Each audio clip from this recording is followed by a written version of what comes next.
এবার নদিয়ার একটা ঘটনা বলবো আপনাদের। যুবককে তুলে নিয়ে গিয়ে মারধরের অভিযোগ। কার বিরুদ্ধে এই অভিযোগ? অভিযোগ পুলিশের বিরুদ্ধে। কিন্তু কেন এই অভিযোগ জানেন? তার কারণ হচ্ছে পুলিশের তোলা আদায়ের ভিডিও রেকর্ড করছিলেন হয়তো এই যুবক, এমনটাই সন্দেহ।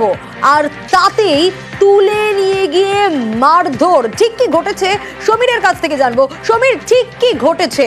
পুলিশের বিরুদ্ধে মামলার নির্দেশ, কি আপডেট পাওয়া যাচ্ছে এই বিষয়ে? আদৌ কি ভিডিও রেকর্ড করেছিলেন নাকি শুধুই মার খেতে হলো? দেখো সোনিয়া, কালীগঞ্জ থানার বরুলিয়ার বাসিন্দা মাইনুল ইসলাম, তার যেটা অভিযোগ, গত 2 ডিসেম্বর তিনি বাড়ি থেকে পলাশীতে যাচ্ছিলেন।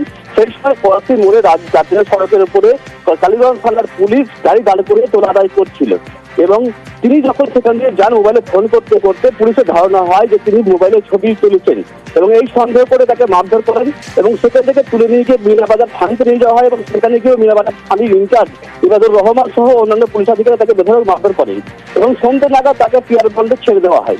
এরপরে তিনি গুরুতর অসুস্থ হয়ে পড়েন। পরবর্তীকালে তিনি বহরমপুরে চিকিৎসা করান। 6 তারিখে তিনি চিকিৎসার পরে বাড়ি ফেরেন এবং তার শ্রবণ শক্তি কিন্তু বেশ খানিকটা কমে যায় বলে তাদের পরিবার থেকে অভিযোগ করা হয়েছে এবং 9 তারিখে এসপির কাছে তিনি অভিযোগ দায়ের করেন। 10 তারিখে আমরা সেই খবর সম্প্রচার করি, কিন্তু খবর সম্প্রচার করা বা এসপির কাছে অভিযোগ জানানোর পরেও কিন্তু পুলিশের পক্ষ থেকে কোনো ব্যবস্থা গ্রহণ করা হয়নি।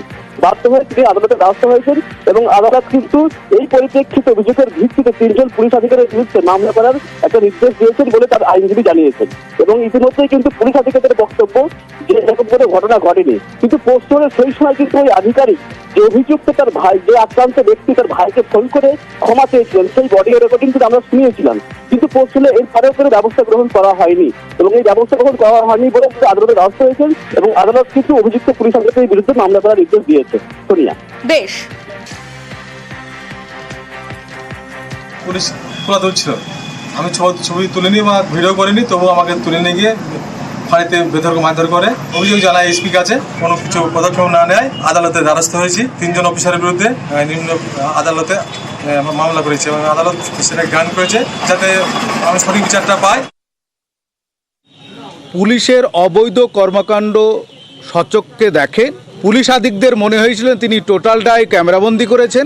তাকে পাকড়াও করে মারধর করে, তার 2টি কানের পর্দা ফেটে যায়। মাননীয় সিজিএম আদালতে তিনি একটা কমপ্লেন লঞ্চ করে। 3 পুলিশ আধিকারিক অরুণ কুমার দে, সঞ্জয় ঘোষ এবং এসআই ইবাদুল রহমানের বিরুদ্ধে যে অভিযোগ ছিলেন তার সত্যতা প্রাথমিকভাবে প্রমাণ পেয়ে সরাসরি এফআইআর করবার জন্য আদেশ প্রদান করেছেন।